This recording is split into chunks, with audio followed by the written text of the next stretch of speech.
Last year, I built my own world for Star Wars called the Dark Universe. This year, I thought I'd start a new universe, a more fantasy-driven one that will incorporate fantasy, sci-fi, steampunk, and anything else I can think of. This map will grow and more will be added as I expand this universe, and we will meet the residents, myths, and legends, and possibly monsters, of this strange faraway land. Welcome to Shambalshire. My name is Aaron, and you're watching Terrain by Aaron.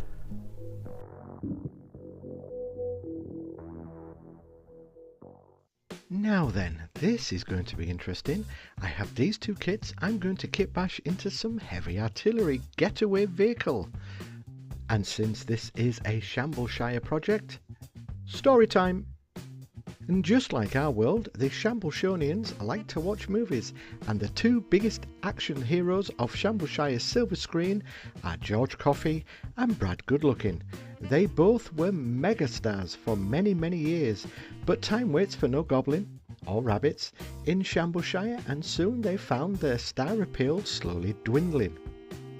Sadly, jobs dried up and both actors went into semi-retirement. Now once a month both thespians would meet for drinks at Shifting Towers and reminisce about the good old days. But money problems would soon enter the conversation, and both men would admit their bank accounts were next to nothing. Now, if historical facts are to be believed, I've followed all the trade magazines and stuff like that from Shambalshire, and the rumours, if true, it was George Coffey who hatched the plan to rob the bank and steal all the yups. Now, yups is what we would call gold.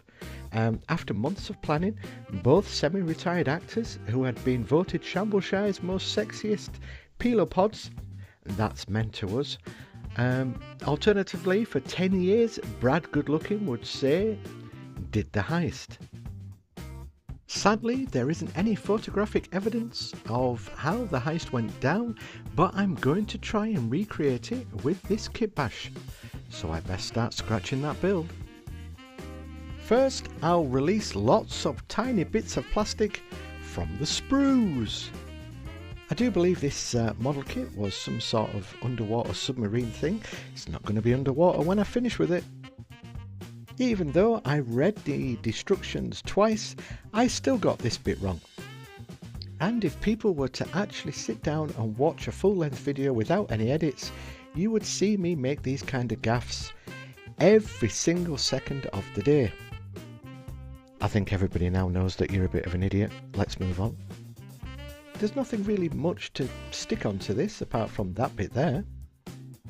And then to try and add a tube on that just clearly doesn't look right. Adding more small bits that clearly are too small for my chubby monkey fingers. Adding something to the midsection of this, what looks like a missile. Pretending I know what I'm doing by adding some super glue and sticking something down again, because it fell off the first time. I have this in the box, which is some fiddly brass things that is detailing, which was a nightmare to put on, so let's not dwell on this too long, but yeah, it didn't go well. 3, 2, 1, how to blunt a hobby knife. Don't do this at home, kids. So after much swearing and, well, lots of glue, I finally get that thing stuck into there, which at the end of the day doesn't really look much because I'd stuck it on wrong, resulting in that bit not fitting properly. Good job, I'm a kit basher and I make it fit with lots of glue. I had to gently try and put them in, and again with lots of glue finally got it stuck into place. Because I want it to be some sort of getaway vehicle, I'm going to use this 1/72 scale tank, chop things down and make a roll bottom cage thing for it. A car, a jeep, a car, a little jeepy car. Look there, that's what I mean. I had a comment recently that said I always don't linger on the bits of plastic that I'm sticking down, but you know, these are just little bits and pieces of kit bashing that I'm just throwing onto a pretend tank, basically. So yeah, I don't find it very interesting, but obviously you guys do. So what I've done is started the tank but not finished the tank. I haven't done the top bit, I've only done the bottom bit, and I'm going to put the tank treads on, and that'll be the basis for the top bit that I'll glue on shortly. Did we all understand that? While I do that, it's shout out time. If you're leaving a comment, I'm going to throw your name on screen as a thank you. I am keeping score of all those that comment for no particular reason. I'm just sad like that. If you have any suggestions of what you want me to build next, leave it in the comment. It's that simple. Don't forget, if you want to support the channel, like and subscribe. I also have a members page where for a couple of euros a month you get to see builds way before release date. But for now, just liking and subscribing is awesome. Well, look at that, my clever distraction worked. I've got the I've got the treads on the wheels now.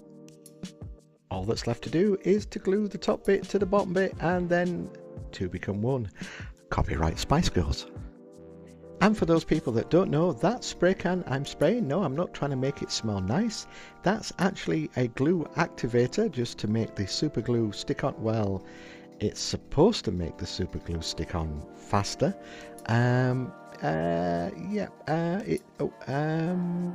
Move on. With the top bit finally stuck into place, I'm now going to just apply some more bits and pieces from different bits of the kit. Not using any other kit apart from the two kits that I used.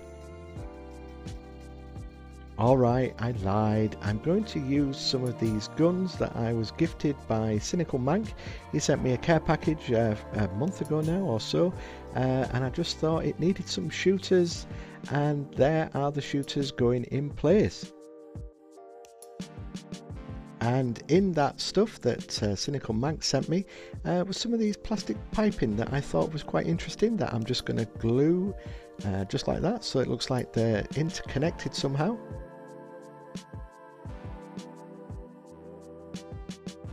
It's code word time. If you're leaving a comment, put this code word in your comment so I know you're a watcher and not just a peeper.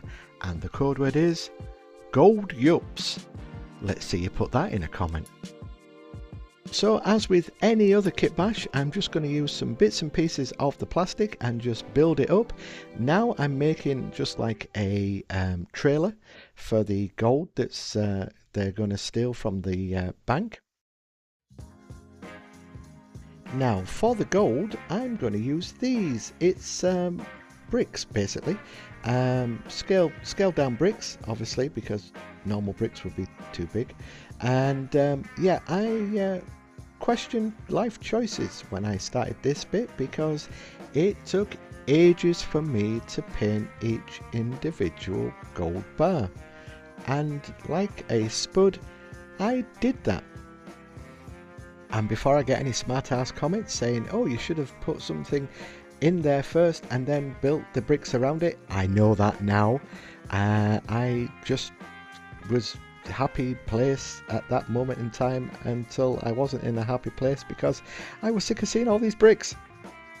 So I think as I was nearing the end of building this this block of bricks, I realized what I should have done and decided that that's what I was going to do on the next lot and the next lot after that.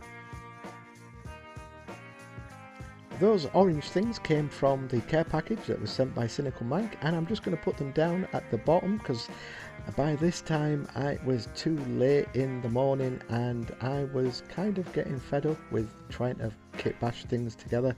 So I'm going to pretend that these are hover trailers. Job done.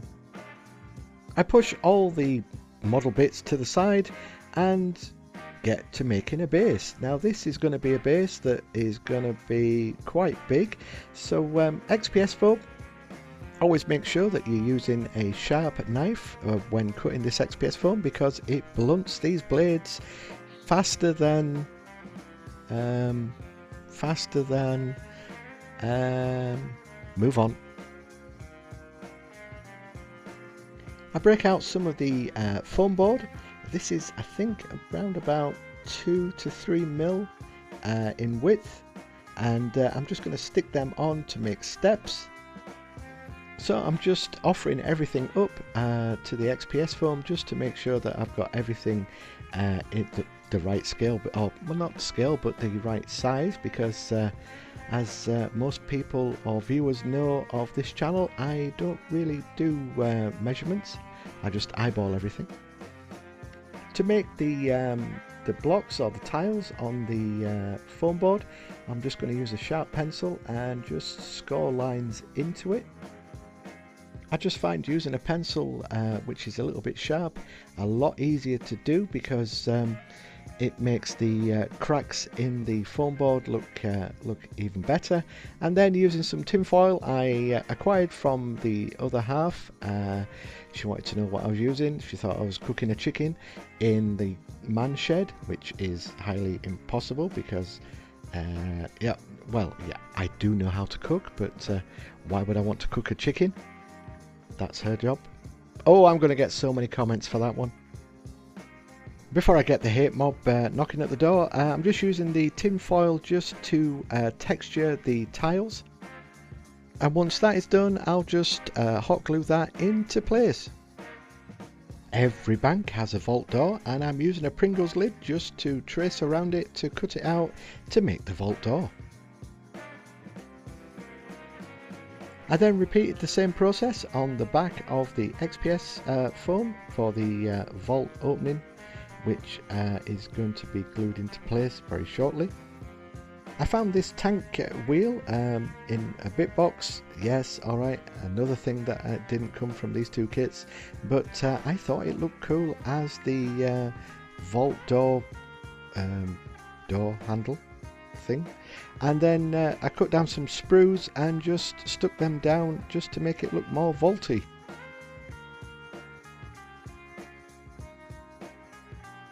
Now for the name of the bank, which I'm just going to call Banco.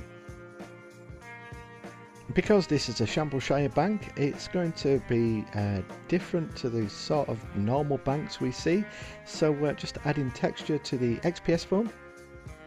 So that's how that's going to look with the vault door. I'm just trying to work out where to take off this stuff, because obviously the vault door is going to be blown open. So I'm just ripping off some XPS foam. Then I can finally hot glue the back piece to the bottom piece. I've got some mood lighting. Actually, I'm just going to run this sprue over, and then, yeah, remember that the sprue is hot, Aaron. I'm just going to bend these bars just so it looks like they've bent the bars open of the vault. And then I'm just going to glue them onto the foam board. While that dries, I slap on lots of black paint until I'm left with this, and then I get the airbrush out and start doing some texturing. Well, as best one can. I've never tried this technique before and thought I'd try it. I'm going to try and make some marbling on the steps, and I'm using a dry pulled apart wet wipe, and just well, you can see what I'm doing. Hopefully this will work. It probably won't. And no surprises there, it didn't really work. Well, I'll try next time. I spotted these at a giveaway price, so I thought I would try some vines. Never tried these before, but yeah, again, it was life choices, because I ended up spending an awful lot of time painting them. I'll spare you those shots of me painting those into the wee hours of the morning, and we'll move on. I painted the trailers all black, ready for the gold paint. And while the other bits dried, I moved on to the ATV sort of trailer car, I don't know, snowmobile, tankmobile, whatever it is. And let's not forget the painting of our lead actors, Mr. Coffee and Mr. Good Looking. There isn't any shots of Mr. Goodlooking because he refused to come out of his trailer until the last second, so I'll just linger on Mr. Coffee for a little bit longer than usual. Then I rummaged around in my paint trays just to find some gold and painted all the gold bars, and that's pretty much it. Next are the glamour shots. There's a little mini movie that I've crafted together. So I hope you like that, and look, thanks very much for stopping by. I know it's a bit longer than usual, this video, but this build took a little bit longer than usual. I hope you like it. Please leave a comment, like and subscribe, all that YouTubery shazamaraz, and until next time, keep scratching that build, everybody. Thanks for watching.